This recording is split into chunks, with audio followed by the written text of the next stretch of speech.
Have you ever realized that you are the one who can sense that something is wrong, even when everything still looks fine on the surface? No one is arguing. There is no obvious crisis. And yet, inside you, there is a quiet feeling saying that something is slipping out of alignment, an awkward atmosphere, a collective decision that leaves you uneasy, a silence that feels heavier than words themselves. Carl Jung believed that some people are born with the capacity to touch deeper layers of psychological life, places the majority are not yet ready to face. But he also warned that seeing deeply is not only a gift, it is also a danger. Because when you see what others cannot yet see, you can easily become the troublemaker, the outsider, or worse, someone who slowly loses themselves just to keep the peace.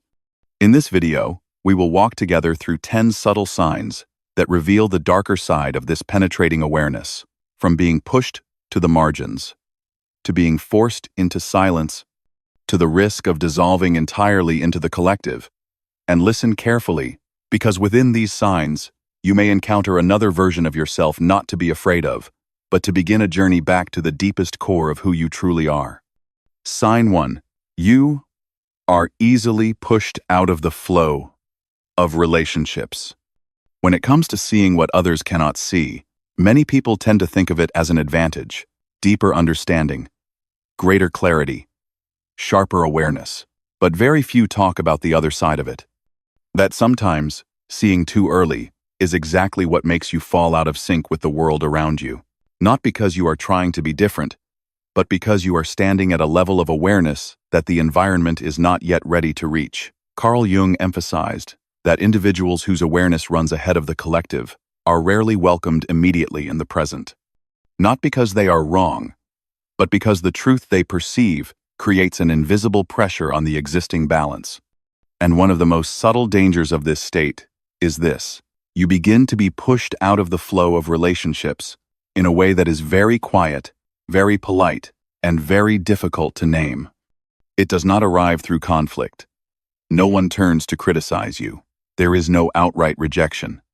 You simply begin to notice, little by little, that you are no longer at the center of connections that once felt familiar. You are still there, but you are no longer asked for your opinion, no longer included in the important conversations. Everything remains kind, remains normal, except you are drifting to the margins without quite realizing when it happened. At first, you find ways to justify it. Maybe everyone is busy. Maybe it is just a coincidence. Maybe you are overthinking. But the feeling does not go away. It lingers, quietly, repeats itself. And each time it returns, you find yourself asking the same familiar question: what did I do wrong? The unsettling part is that you cannot find an answer. You are not disliked, but you are not welcome either. You exist in a gray zone where no one pushes you away, yet no one truly holds you close. This feeling is very particular. It is not strong enough to make you rebel, but persistent enough to make you start doubting yourself. You notice yourself speaking less, sharing less. You begin weighing every sentence, every thought, afraid that if you say it out loud, you will once again be out of tune. Gradually, you are no longer sure whether you should still be there at all. But because everything remains polite, you feel guilty about leaving. And so, you become stuck in a deeply exhausting state. Staying feels lonely, but leaving makes you feel overly sensitive. Carl Jung once made a crucial observation about those who move ahead of the collective in terms of awareness. He wrote, "The individuated person works for the future, not for recognition in the present. The individuated person does not work to be recognized right now. They work for a time that has not yet arrived." And this is precisely what creates a profound misalignment between them and their surrounding environment. When someone sees what the collective is not yet ready to acknowledge, their presence unintentionally becomes a destabilizing factor for the existing balance. Not because they want to disrupt anything, but because the truth they carry arrives earlier than the collective can digest. Jung believed that the collective possesses a very subtle mechanism of self-regulation. It does not need to attack directly. It only needs to make the out-of-sync person become irrelevant, no longer invited into the center of the flow. He continued, "What is not brought into consciousness comes to us as fate. For the collective, pushing away the bearer of the uncomfortable truth is a way of postponing self-confrontation. And the person who is edged out of that flow often does not understand why this is happening. They simply feel themselves becoming gradually unnecessary. The danger here is not in being excluded from a group. The danger lies in how easily you may turn that blade inward. You begin adjusting yourself to fit better. You question whether you are too blunt, too deep, too different. You start learning how to think more lightly, speak less, not make things tense. And in that process, you may accidentally forget something essential. Your original perception was not wrong. It was simply not welcomed at that moment. I once heard a colleague share a story that felt painfully familiar, so familiar that after hearing it, I sat in silence for quite a while. In his team, a project had been discussed repeatedly over several weeks. Everyone was enthusiastic, except for him. He was the only one who felt that something was off. He did not speak up to oppose it, only calmly pointed out a few risks that might arise if the team went in that direction. No one argued with him. No one snapped. Everyone nodded and said they would take another look. But after that meeting, something very subtle began to change. Important discussions no longer included him. Quick lunchtime conversations happened without him. When he asked about it, people still answered politely, still smiled, still said, "We've just been really busy." No one said he was wrong, but no one needed him anymore. A few months later, the project ran into exactly the problems he had foreseen from the start. No one mentioned it. No one came back to ask him. He was not angry, just empty. That feeling of being pushed out was not loud, not sharp, but unmistakable, as if he were still standing in the same room, but the current had quietly changed direction, leaving him behind. When he finished telling the story, he asked me one question, very softly. I don't know if back then, speaking up was the right thing, or if I should have stayed quiet to keep the peace. What about you? Have you ever experienced this? When you recognized something important, but instead of being heard, you were slowly placed on the sidelines. When the collective silence was not agreement, but avoidance, and then you found yourself wondering whether you should have spoken at all. Jung did not see this as a personal failure. He saw it as a very natural psychological consequence. Individuals who carry awareness ahead of their time often pay the price of temporary isolation. Not because they are wrong, but because the system around them is not yet ready to change. The real problem begins when that individual tries to preserve belonging by betraying their own intuition. So, what should you do when you realize you are being pushed out of the flow? The first impulse for many people is to prove themselves, to explain, to make others understand that they never intended to make things difficult, but that rarely works. Because the issue is not the argument, it is the collective's readiness. And what you need at this moment is not persuasion, but recognition. Recognize that some currents are no longer meant for your present level of awareness. Recognize that not every space can contain the truth you carry. And most importantly, recognize that being pushed out does not mean you are worthless. It simply means you are moving at a different rhythm.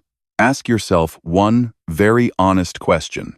If I stay here, am I shrinking myself to fit this place? And if the answer is yes, then perhaps the price you are paying is not a relationship, but your integrity with yourself. Jung warned that the path of individuation always comes with specific dangers. One of them is the fear of being separated from the collective. But he also emphasized that psychological maturity never comes from dissolving yourself into an environment that no longer fits. Maturity comes from knowing when to stand still and when to walk away, without resentment or self-contempt. In the end, self-respect does not lie in being kept at all costs. Self-respect lies in not trading away your essence just to remain in a current that no longer flows in rhythm with you. Knowing how to leave quietly, with inner clarity, is sometimes the most honest way to continue your path. A path that may not be understood right now, but is no less valuable because of that. And if, in these lines, you suddenly recognize yourself somewhere, then perhaps you are not as lost as you think. Perhaps you are simply standing one step ahead. Sign 2. Becoming the problem person of the collective. There is a danger more subtle than loneliness, or the feeling of being out of place when it comes to seeing what others cannot see. It appears only after you have perceived the truth for long enough. That is the moment when, in the eyes of the collective, you are no longer seen as an observer, but are gradually turned into the very problem they feel the need to deal with. The one who sees the shadow is then often labeled as the troublemaker, not because you create trouble, but because the truth you see makes the collective lose its sense of safety. And when a group is not ready to face that, they will not debate the content. They will find a way to label the person who carries it. I have heard many stories like this, from people in very different contexts. Families, friend groups, workplaces. Each story has different details, but the feeling is almost exactly the same. The person involved is not loud, not aggressive, not trying to break anything. They simply speak aloud, something everyone else is quietly avoiding. And from that moment on, their role within the group begins to change. No one argues against what they say. No one proves that they are wrong. Instead, the conversation quietly shifts direction. People begin talking about who they are, rather than what they pointed out. They are labeled negative, difficult, too sensitive, the one who always makes things tense. The original issue disappears from the conversation, as if it never existed. What remains is a very clear, unspoken message. The person who spoke the truth is the problem. If you have ever been in that situation, you know how exhausting it feels. Not because you are hated, but because you are systematically misunderstood. You begin to realize that no matter what you say, it will be interpreted through the lens of the problem person. Offering feedback becomes stirring trouble. Staying silent becomes passive. Withdrawing becomes uncooperative. Remaining present makes the atmosphere heavy. It starts to feel as though your mere existence is enough to make others uncomfortable. Carl Jung referred to this phenomenon as the scapegoat mechanism. He wrote, "The individual who possesses greater awareness becomes the carrier of everything the group cannot face in itself. When a collective is not ready to look at its own contradictions, flaws, or fears, it unconsciously looks for somewhere to deposit all of that material. And very often, that person is the one who identified the problem first. What matters here is this: you do not become the problem because you create problems. You become the problem because you expose problems that already exist. And for many people, attacking the one who reflects their shadow is far easier than turning back and asking, is this actually wrong? I once heard someone recount a story from within their own family. It was not a loud or openly conflicted family. On the surface, everything seemed fine. People still ate together, laughed, and avoided sensitive topics. But there was an issue everyone knew about, yet no one wanted to touch. The relationship between this person's parents had been rotting for a long time, due to the father's infidelity, but it was kept intact because it's family.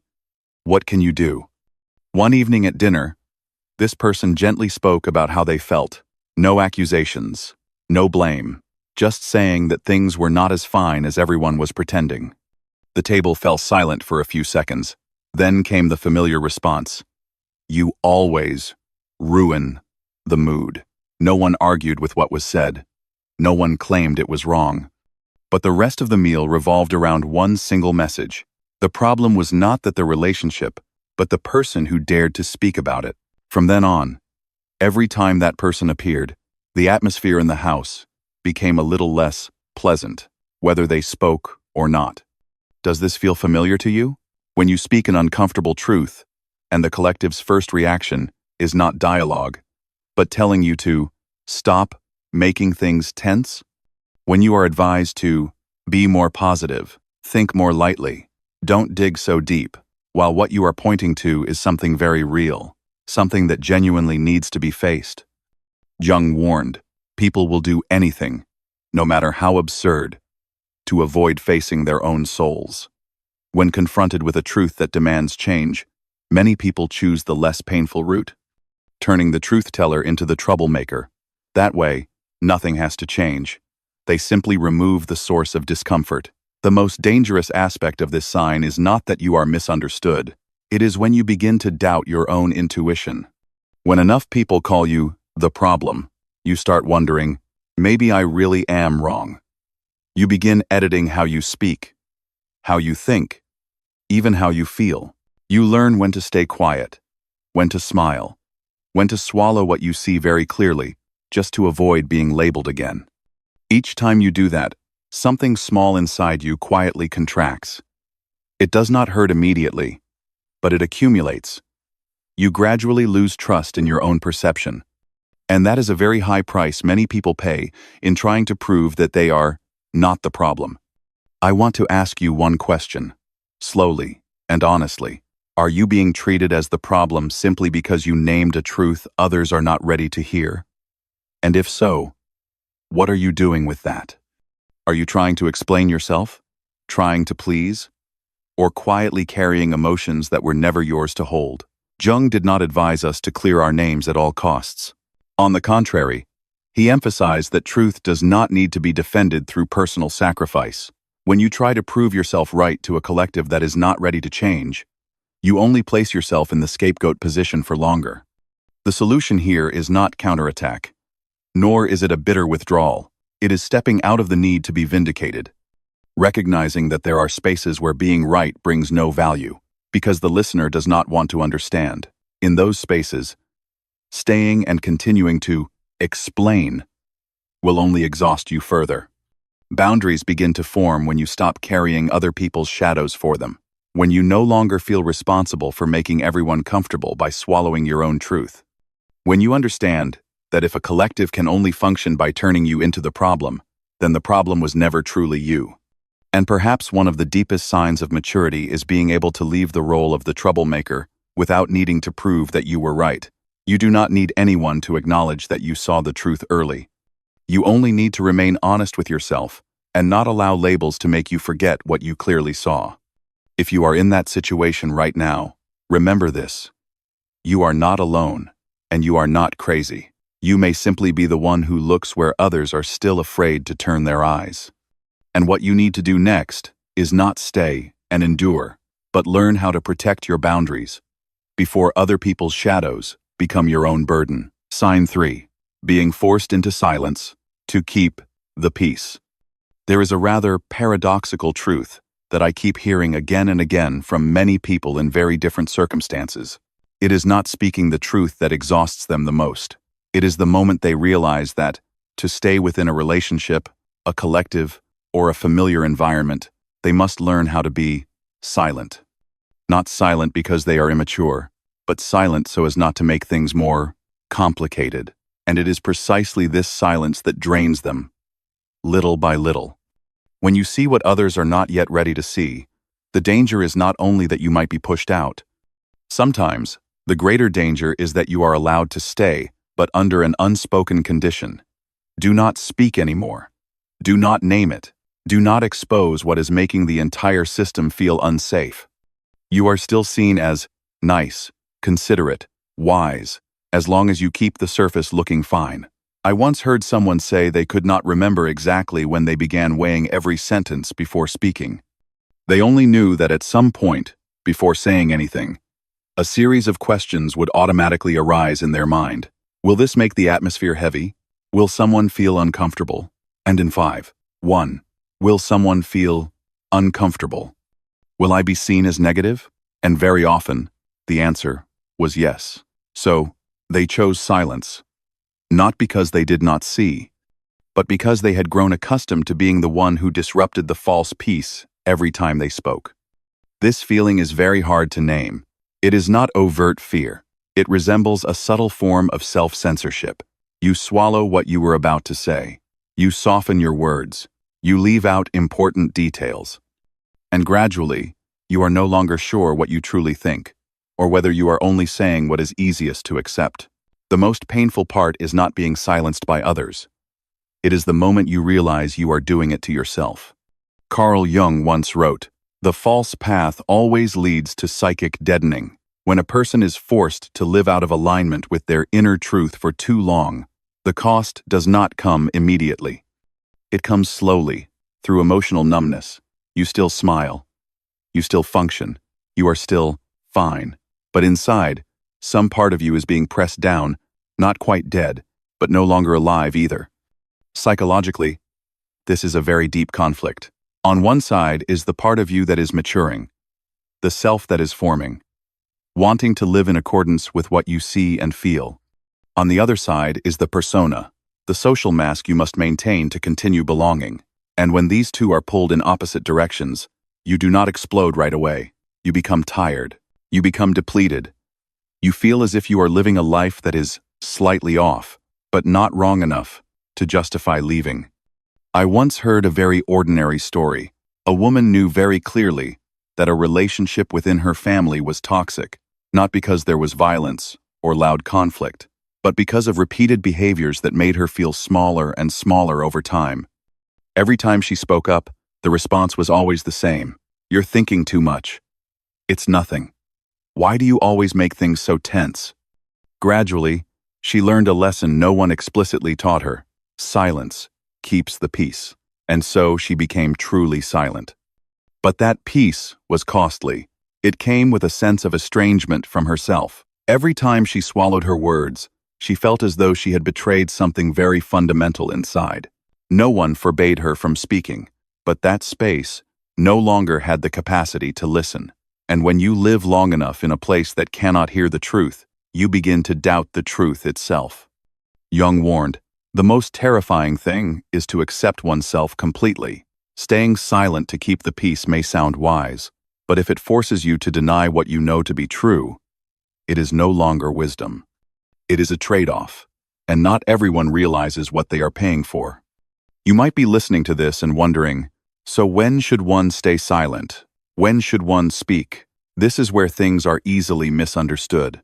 Not all silence is betrayal. Not all silence. Not all silence. There are times when not speaking is a conscious choice, but there is a very thin line. Are you silent because you choose to be, or because you fear being excluded? Do you hold back because you are observing, or because you have learned that speaking only brings trouble?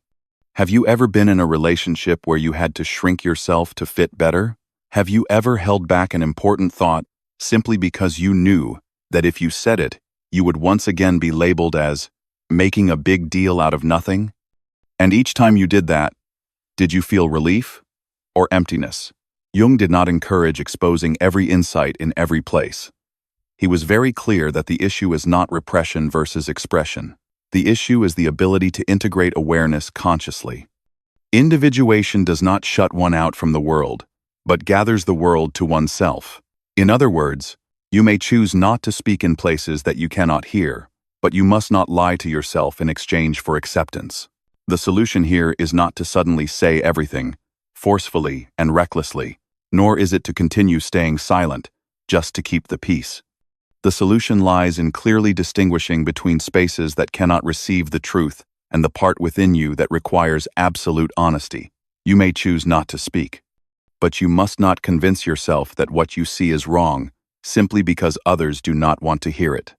I once heard someone say a very simple but haunting sentence. I no longer try to convince anyone, but I also do not try to forget what I have seen. Perhaps that is where self-respect begins. Not in being agreed with, but in no longer negotiating with the truth inside you. When you see what others cannot see, silence may be a temporary strategy. But if silence becomes the condition for your existence, then it is no longer peace. It is erosion. And self-respect, at its deepest level, begins when you dare to admit to yourself that there are prices you are no longer willing to pay, even if on the surface, everything still looks peaceful. If you have made it this far, I want to pause for a moment to thank you, because not everyone has the patience to listen to a difficult topic like silence. If what you just heard resonated with you, consider liking or sharing this video with someone you think may also be staying silent just to keep the peace. Sometimes, simply knowing I am not the only one is enough to help emotions fall back into place. And now, we will move on together to sign number 4. Where you will begin to understand more clearly why other people's emotions can so easily spill into you. Sign 4. being easily swept into other people's emotions. Carl Jung warned that people with strong intuition, especially those who are highly sensitive to the inner world, are very likely to lose psychological boundaries if they are not clearly aware of what belongs to them and what they are unconsciously carrying for others. The danger of seeing what others do not see lies not only in isolation or conflict, but also in a quieter state. You begin living inside emotions that are not yours, without even realizing it. I hear this very often, from people who are not weak, not dreamy, and often very rational. They cannot point to anything specific that happened. They only know that after meeting someone or leaving a certain environment, they feel tired. Not tired from arguing, not tired from conflict, but a kind of heaviness that is hard to explain, as if they had just walked through an emotional storm without an umbrella. What is strange is that when asked, "Did something happen?" the answer is usually no. The meeting was normal. The conversation was polite. No one complained, no one cried, no tragic story was told. Yet the body says something else. The shoulders sink, the chest tightens, the head feels drained, and the emotional tone drifts into a darker place, even though the mind cannot find a reason. If you have ever been in that state, you will understand its very particular confusion. You begin asking yourself, what's wrong with me? Am I too sensitive? Am I imagining things? And very often, you turn the blame inward, instead of asking the more accurate question, is this emotion really mine? According to Jung, this is the moment when the boundary between the ego and the collective unconscious becomes blurred.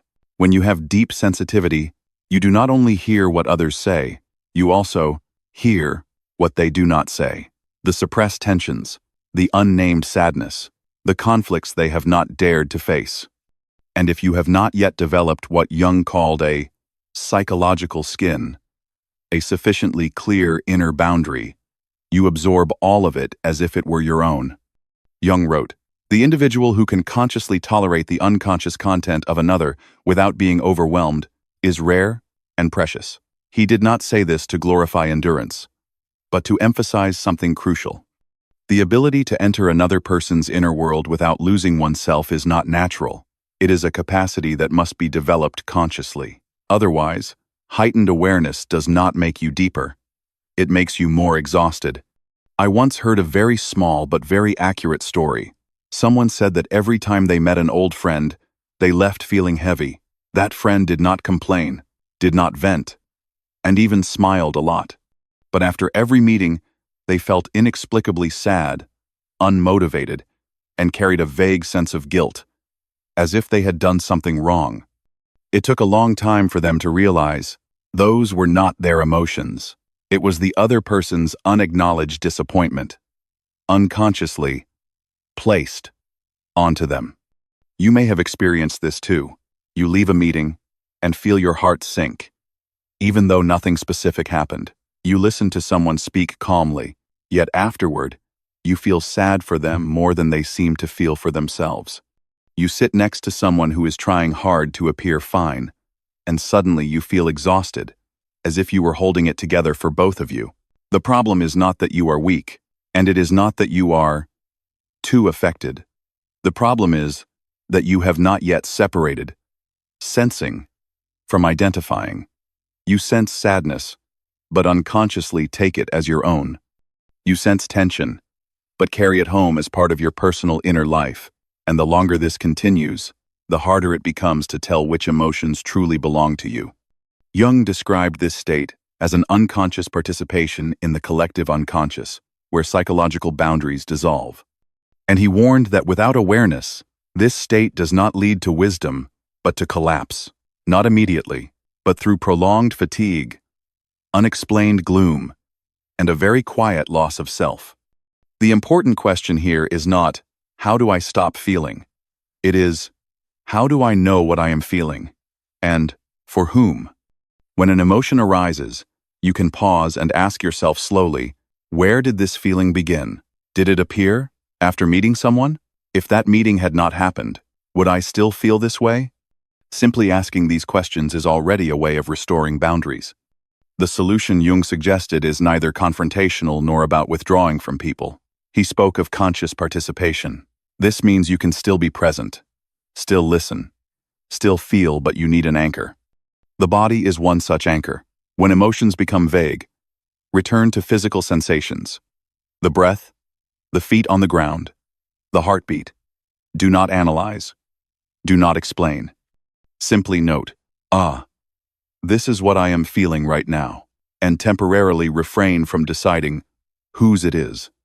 Jung wrote, "One does not become enlightened by imagining figures of light, but by making the darkness conscious." Here, making it conscious does not mean digging endlessly, but differentiating, knowing what is happening within you and what is merely passing through. Boundaries are not coldness. Boundaries are a profound form of respect for the self.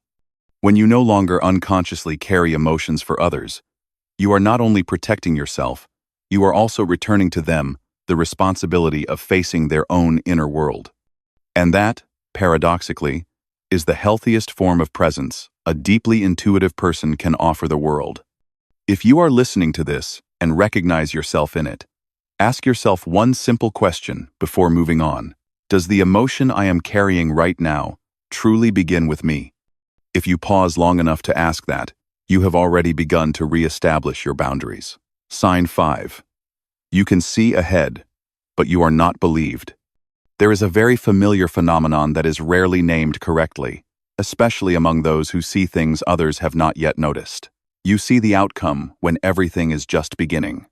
Not through long chains of reasoning, not through data analysis, but through a strong, unmistakable intuition that says, "This is not going to end well." And almost immediately, you are given a familiar label: pessimistic, overthinking, worrying too much, or worse, afraid before even trying. The danger of seeing what others do not see sometimes does not lie in being wrong, but in being right too early, early enough to disrupt the collective excitement, early enough to make those around you feel as if you are pouring cold water on their hopes. And so, instead of listening to what you see, they choose not to believe you. I have heard many stories like this, not from people who think of themselves as special, but from people who have grown accustomed to staying silent after being disbelieved a few times. They say the dominant feeling is not anger, but helplessness. You stand there, watching a mistake take shape, knowing clearly that it will repeat itself, and also knowing almost for certain that your words will change nothing, not because you are wrong, but because others are not ready for that truth. The emotional tone of this experience is very specific. It is not obvious sadness, but a kind of intellectual loneliness. You are in the middle of a crowd, yet no one truly stands where you stand. You witness the same cycle unfold: hope, dismissal of warnings, disillusionment. And each time, you are asked, "Why are you always so negative?" As if seeing ahead were a personality flaw. According to Carl Jung, this is not pessimism, but intuition doing exactly what it is meant to do. Jung drew a clear distinction between logical thinking and intuition. Logic proceeds step by step, based on visible data. Intuition works differently. It recognizes unconscious patterns operating beneath the surface. Jung wrote, "Intuition is perception via the unconscious." This means you are not guessing. You are recognizing a pattern that has already repeated itself, one that others simply have not seen clearly yet. People whose intuition is oriented toward thinking, according to Jung's observations, struggle the most at this point. They see the structure of a relationship, a project, a decision, and almost see the ending before the story has fully unfolded. Not because they are more intelligent, but because they recognize the chain of unconscious behaviors, guiding everything toward a very familiar direction. Jung wrote, "They possess a peculiar ability to perceive the logical conclusions of unconscious processes long before they manifest in reality." The problem is that society rarely believes in what has not yet happened. People believe evidence, not perception. And intuition, when it is not expressed in a language the collective understands, is easily dismissed as emotional, subjective, or even disruptive to group morale. As a result, the one who sees ahead is not only disbelieved, but also positioned in opposition to the beliefs of the majority. I once heard a very ordinary story. Someone saw very clearly that their close friend's relationship was heading toward a dead end, not because there were major fights, but because of small recurring signs. When they tried to speak up, the response was laughter. You're overthinking. Every relationship goes through phases. Let's just wait and see. And then, exactly as they had seen, the relationship ended in deep hurt. But when it happened, no one came back to say, "You were right." Quote, "The most painful part here is not being right. It is realizing there is nothing you can do except watch. You cannot force others to believe. You cannot pull them out of a journey. They need to walk themselves. And if you push too hard, you become the one who kills the mood, the one who always predicts bad outcomes, but because they no longer want to endure the feeling of being dismissed." Have you ever been in that situation? Have you clearly seen an outcome, only to be told every time you speak that you are thinking too much? Have you ever asked yourself, maybe I'm actually wrong? And then, when everything unfolded exactly as you had seen, felt no relief, only exhaustion? Jung believed the danger does not lie in the ability to see ahead, but in not knowing what to do with that ability. When intuition is not integrated, it becomes a burden. You either try to save everyone, or you withdraw and grow bitter. Both paths lead to imbalance. Jung wrote, "Wisdom accepts that some things must be lived, not avoided. Not every insight exists to prevent an outcome. Some insights exist simply to help you avoid lying to yourself. The solution here is not to persuade the world to move at the speed of your perception, nor is it to deny your ability just to belong. The solution lies in accepting a difficult truth. You cannot save anyone from the journey they need to experience, to learn their own lessons. Intuition is not meant to control outcomes, but to help you choose how to be present. You may not voice everything you see. You may step back when you know your words will not be received. But what matters is that you do not diminish the value of your perception, simply because others do not believe it yet." Jung emphasized that individuation does not mean imposing your truth on the collective, but living honestly with what you know, while still respecting the pace of others' development. The conclusion of this sign does not lie in being recognized as having been right. It lies in a deeper form of self-respect. Self-respect means not forcing the world to move faster than your level of consciousness. You see, you understand, but you do not turn that into a weapon to prove yourself superior. You know when to speak, and when to remain silent not out of fear, but out of understanding. If this feels very familiar as you listen, perhaps you are not as alone as you think. Some people are born to see a little further ahead, not to lead the entire group, but to keep themselves from losing the way. And sometimes, that is enough. When you have passed through the first 5 signs, you may begin to realize that seeing what others do not see is not just an ability, but a profound inner responsibility. Yet this journey does not end here. When we widen the lens, Carl Jung pointed to 5 more signs, where the danger no longer lies outside, but begins to move directly into your identity, your boundaries, and your very sense of existence. And in the next part, we will continue to go deeper, not to become afraid, but to see clearly and remain fully present with ourselves. Sign 6. You can only connect with very few people. When you see things that others do not see, relationships begin to change in a very quiet way. It is not that you dislike anyone. It is not that you avoid people. But the number of people you can truly sit down with and connect to deeply gradually becomes smaller. Many conversations still take place, remain polite, fulfill their roles, but rarely reach the place where you actually live inside. You begin to notice this not through thinking, but through feeling. After gatherings with many people, you feel tired without knowing exactly why. There is no conflict, no obvious tension. It is simply that you have been outside for too long. And then, when you happen to meet a very rare person, someone you do not need to explain yourself to too much, do not need to shrink yourself around, do not need to soften the truth you see, you suddenly realize, oh, so I am not lonely. I just no longer connect with the majority.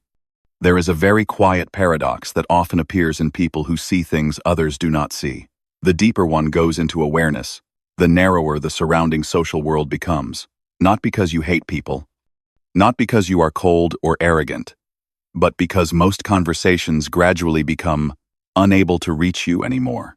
You remain polite, you still communicate, but rarely are you truly there. End quote. The theme of the danger of seeing what others do not see is not only about conflict, exclusion, or being misunderstood. A more silent danger lies here. You slowly realize that you can only connect with very few people. And if you do not understand the true nature of this, you may easily turn to doubting yourself, wondering whether something is wrong with you, whether you are becoming increasingly difficult to be around.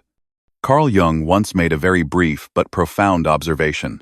The individual who is truly independent recognizes another individual instantly. This sentence is not about quantity, but about recognition. Deep connections are not built on frequent encounters, but on a kind of resonance that is very difficult to fake. You do not need to explain much. You do not need to make yourself smaller. After just a few minutes of conversation, you can clearly sense whether you feel at ease in that exchange or not. The emotional quality that accompanies this sign is very distinctive. Few connections, but no sense of lack. Or more precisely, an inability to tolerate superficial crowds anymore. Conversations that revolve only around roles, achievements, repetitive complaints, or harmless jokes begin to exhaust you, not because they are wrong, but because they no longer nourish the deeper part of you. Many people have shared with me that after a few hours of socializing, they feel inexplicably drained. Yet the same person, when unexpectedly meeting someone very rare, perhaps an old friend, a newly met stranger, or even a brief conversation, feels as if they have been recharged. No need to talk much, no need to perform, just being themselves. According to Jung, this is not a tendency toward withdrawal, but a natural result of the individuation process. When a person begins to live truthfully with their inner world, they no longer easily blend into spaces that demand pretense. Jung described this as resonance between individuals who have begun or are in the process of individuation. He wrote, "People who have begun to understand themselves can endure being understood by others. This explains why you do not need many people, only the right ones. Those you can connect with deeply often fall into a few clear categories. Some have already gone quite far on the journey of understanding themselves. They do not have to be like you, but they are not threatened by depth. They can hear difficult things without immediately becoming defensive. Others, even if they do not live by intuition or inner analysis, possess the capacity to contain. They do not rush to fix you, argue with you, or turn everything into right and wrong." Jung described such people as possessing psychological mindedness, a genuine interest in inner life. They can acknowledge their own contradictions. They do not require you to soften yourself so they can feel safe. And because of that, when you are with them, you do not have to shrink. In contrast, most relationships without this foundation will soon reveal their limits. You can sense it clearly through your body. You say something true, not to shock, but simply as an honest observation. The atmosphere immediately shifts. The other person jokes it away, changes the subject, or reacts as if you have done something too much. Gradually, you learn not to speak. Not because you are wrong, but because you understand. Not everyone has the capacity to receive. Have you experienced that feeling? Being among many people, yet still feeling alone. And then, with just one rare conversation, I suddenly felt placed correctly again. A sense of being able to breathe more deeply, speak a full sentence, or remain silent without being misunderstood. If so, it is very possible that you are not low on people, but simply choosing the right ones, largely in an unconscious way. Problems arise when you force yourself to belong where you do not fit, when you blame yourself for not being social enough, when you doubt yourself simply because you cannot maintain relationships that lack depth. Jung warned that this kind of self-coercion seriously damages the self, because each time you pretend to be accepted, you lose another piece of your psychological integrity. The solution here is not to withdraw from the world, nor to search desperately for many people like you. The solution is simpler, yet more difficult. Stop forcing yourself. Stop asking why you cannot be like others. Stop seeing this natural selectivity as a defect. Jung emphasized that the goal is not to find people who agree with everything you see, but to find people who can receive your awareness as a contribution, not as a threat. This also requires great patience. Such connections are rare. They often arrive late, and at certain stages of life, you may not have anyone like that close to you at all. But that does not mean you are on the wrong path. It simply means you are moving at a different rhythm. The conclusion of this sign does not lie in how many people surround you. It lies in no longer forcing yourself to exist through the majority. The self does not need the majority to survive. It only needs authenticity to avoid erosion. And when you allow yourself to live in alignment with that rhythm, the necessary connections, though very rare, will find their way to you naturally. Sign 7. Carrying the collective's problems in your own body. There are moments when the body reacts very quickly, faster than thought itself. You have not yet understood what is happening, but your chest feels heavy, your shoulders tighten, your sleep becomes restless. There is no obvious incident, no specific event, yet somewhere inside you, something no longer fits with the space you are living in. When people speak of the danger of seeing what others do not see, many immediately think of conflict, isolation, or being misunderstood. But there is a quieter danger, harder to name, and often only recognized when things have gone too far. Your body begins to react on behalf of an entire collective that refuses to look at its own problems. In this sign, you do not just see through awareness. You feel through your body, before your mind can even grasp what is wrong. It is like stepping into an environment where everyone says that everything is fine. There are no obvious conflicts. No one is yelling. No one is doing anything excessive. Yet after just a few days or weeks, your body begins to change. You do not sleep deeply. You feel tired, even without heavy work. There is a hard-to-describe heaviness in your chest, as if something is being compressed. You ask yourself, what's wrong with me? While everyone around you continues life as usual, even telling you that you are overthinking, worrying too much, or too sensitive. What is frightening here is not that you are weak. It is that your body is reacting to something that the collective consciousness has not or does not want to acknowledge. Many people who carry this sign have told me about a shared experience, exhaustion without a specific cause. Not the kind of burnout that comes from overwork, but a slow, steady depletion that is difficult to recover from.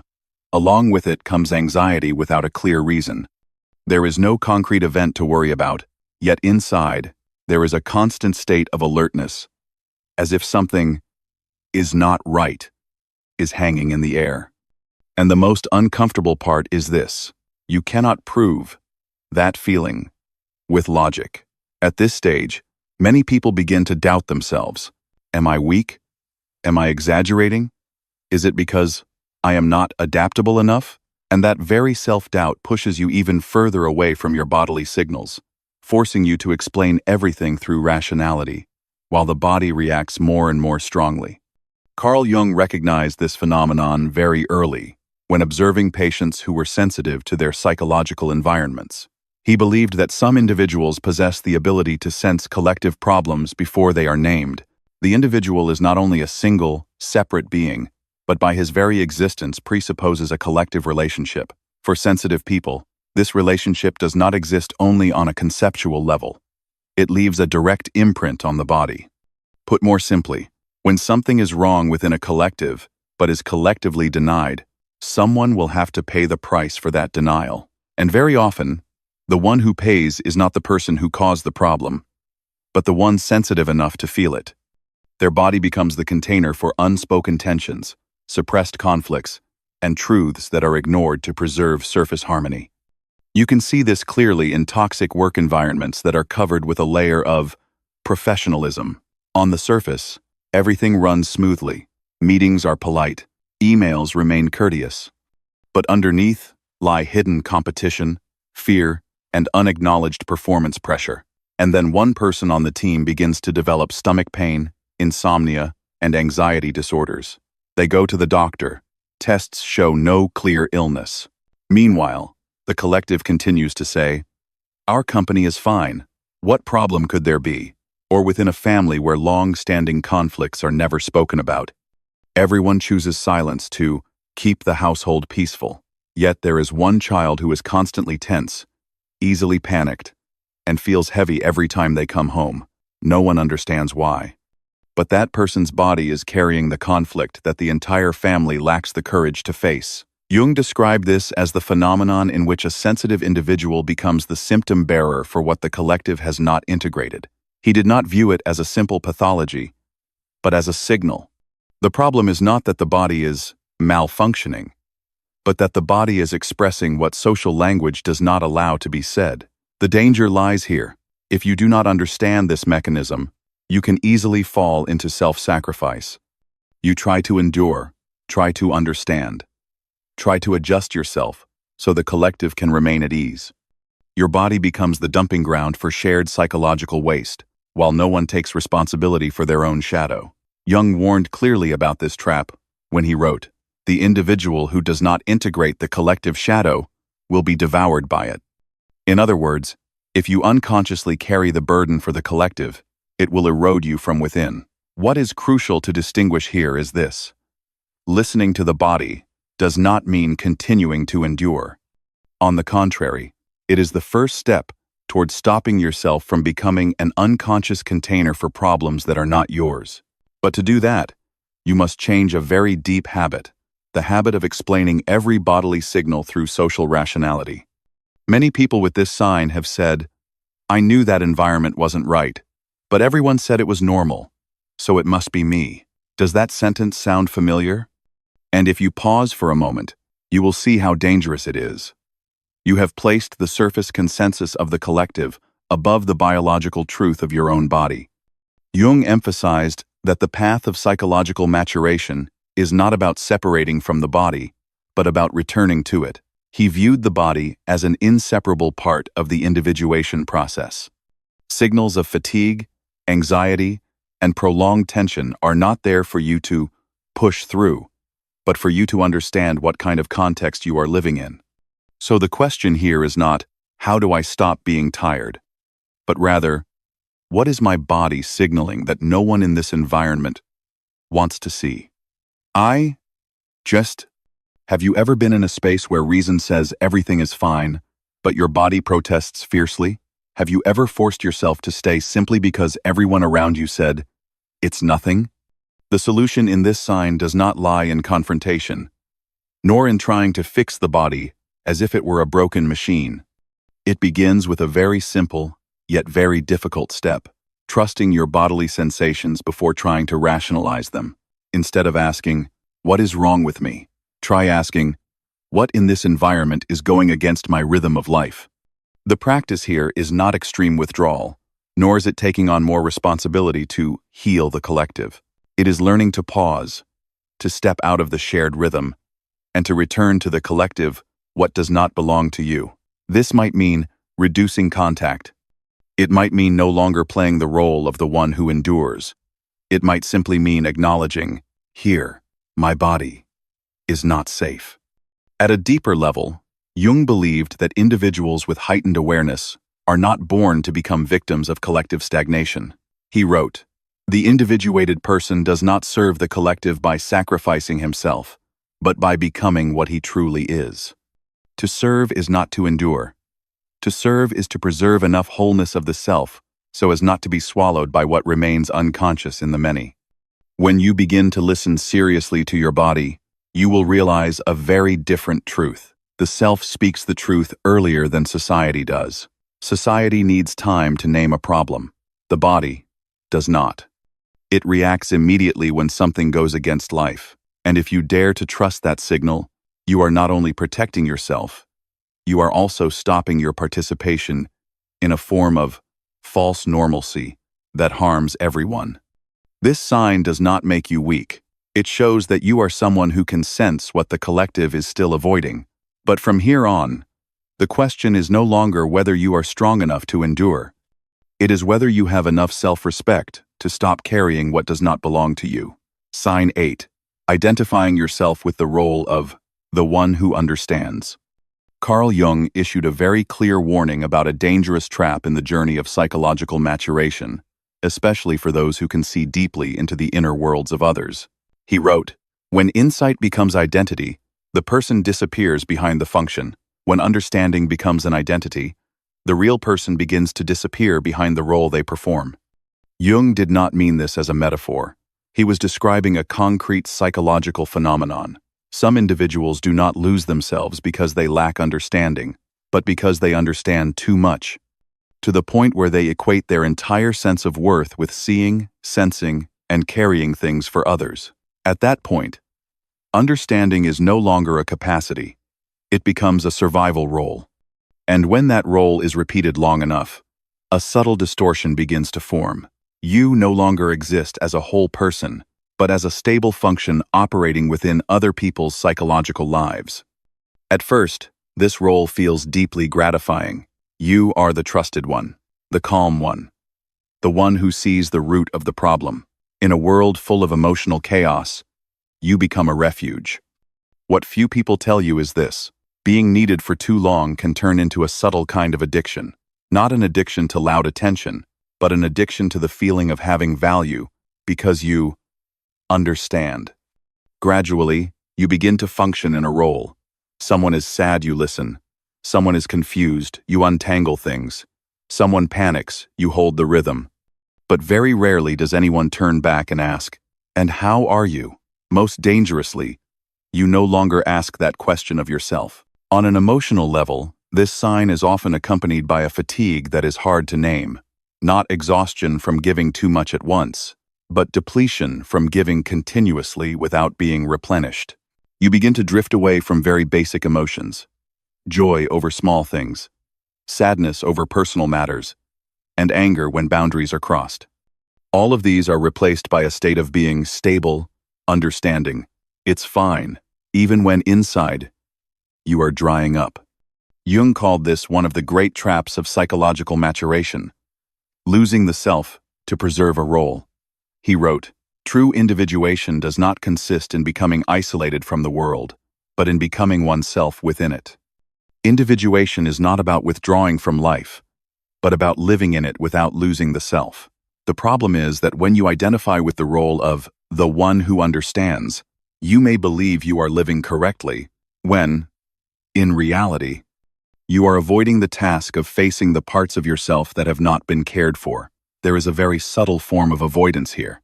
Instead of turning inward, you remain immersed in other people's worlds. Instead of asking what you need, you stay busy decoding the needs around you. And then one day, when no one needs you anymore, you feel lost. Not because you are useless, but because you have allowed the role to replace the self for too long. You can see this sign clearly in close relationships. It may appear in the family, where you are always the one who understands everyone, who yields, mediates, and keeps the peace. It may appear in friendships, where you listen to long stories, but your own story is rarely asked about. It may appear at work, where you manage the emotional crises of the group, but when you reach your limit, no one knows what to do with you. What these situations share is not that others are cruel.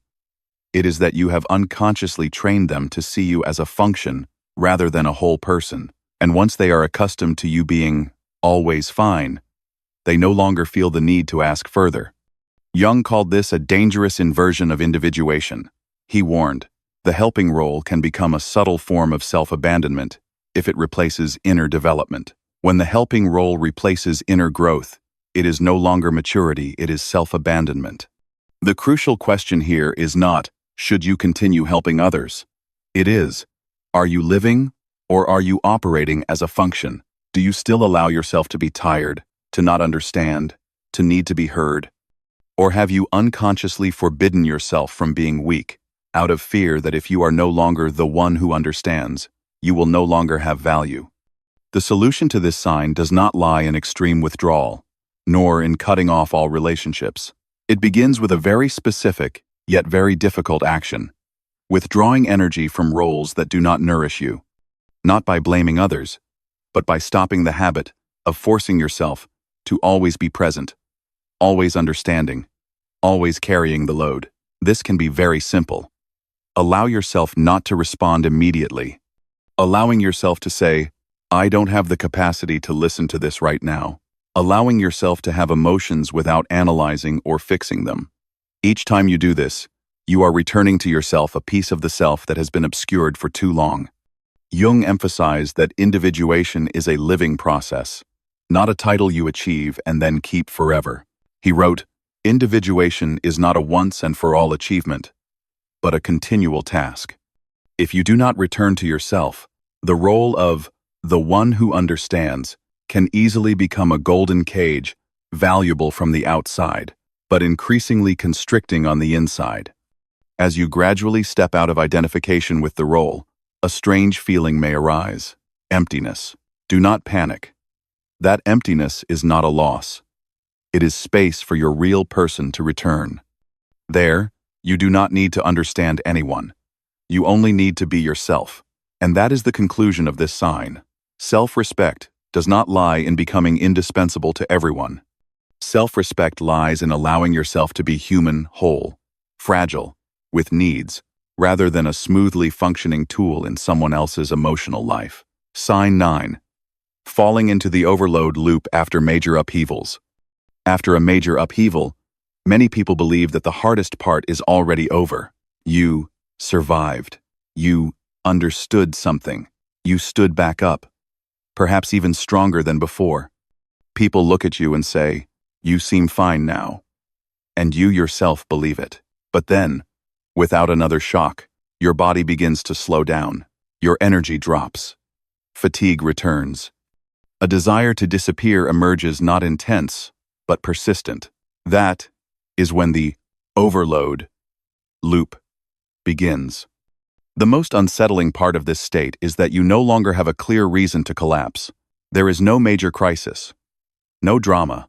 You simply can't endure the way you used to. Once manageable things now feel heavy. Even small emotions from others are enough to exhaust you. You ask yourself, I already got through it, why am I back here? Carl Jung viewed this phenomenon with great clarity. He did not see inner integration as an achievement you reach once and then keep forever. Jung wrote, integration is not a permanent state. It requires continual, conscious effort. Integration is a dynamic process.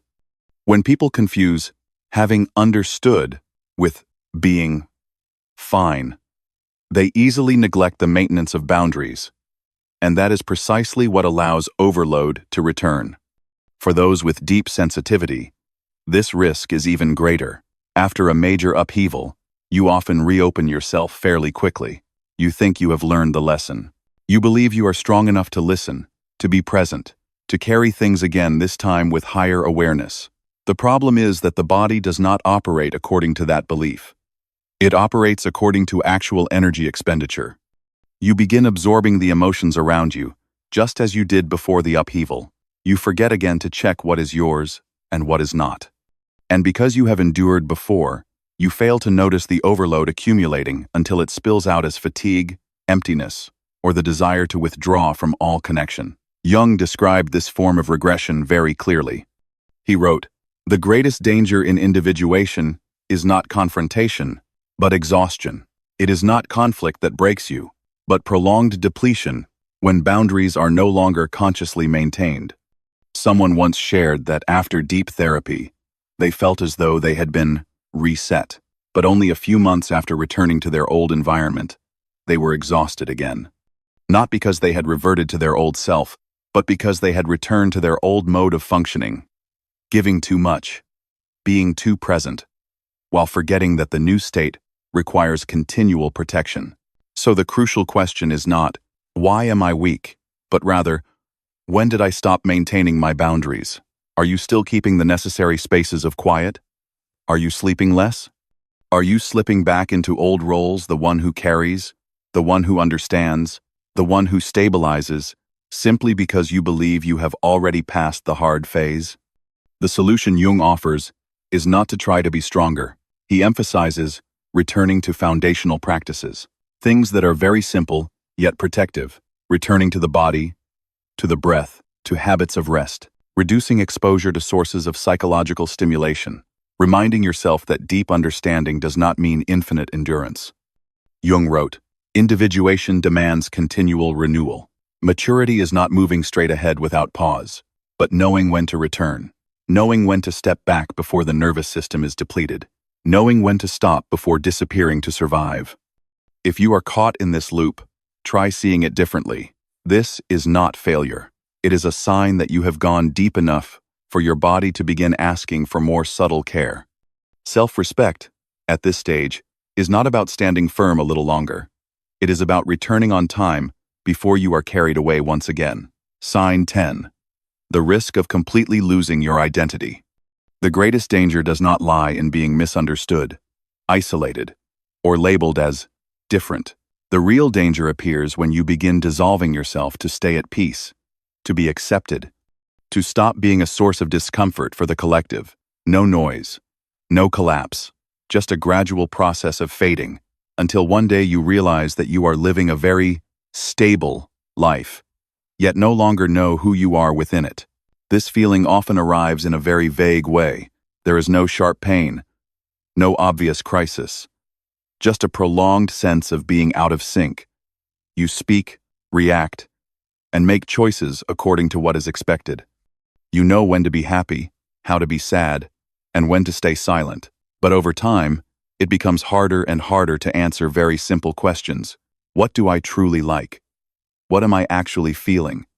Is this right for me, or only right for everyone else? The ego does not fade because it is attacked, but because it is no longer named. Carl Jung called this state participation mystique, a form of psychological merging, in which the boundary between the ego and the surrounding environment dissolves.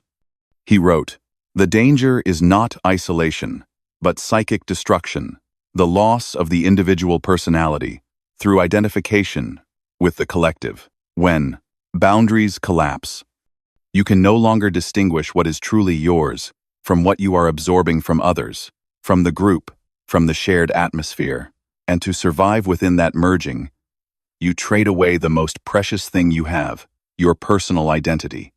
This often happens to those who see deeply, feel intensely, and recognize distortions in their environment early on. Instead of being heard, they learn to adapt. Instead of being protected, they learn to make themselves more pleasant. At first, it is just a few acts of accommodation. Then come repeated emotional adjustments. And eventually, an entire way of living that runs on other people's rhythms.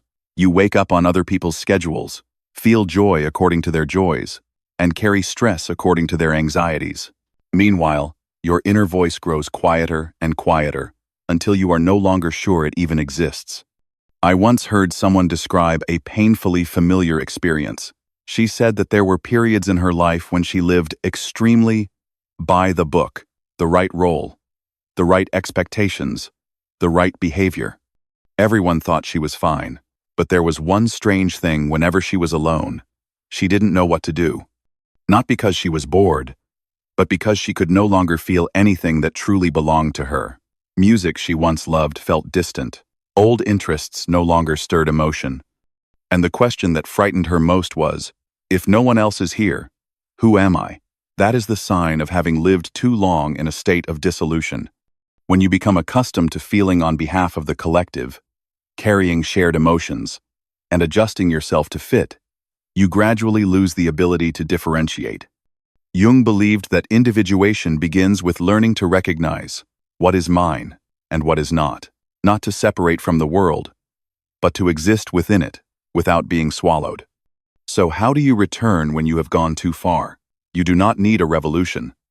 You do not need to cut ties or confront anyone.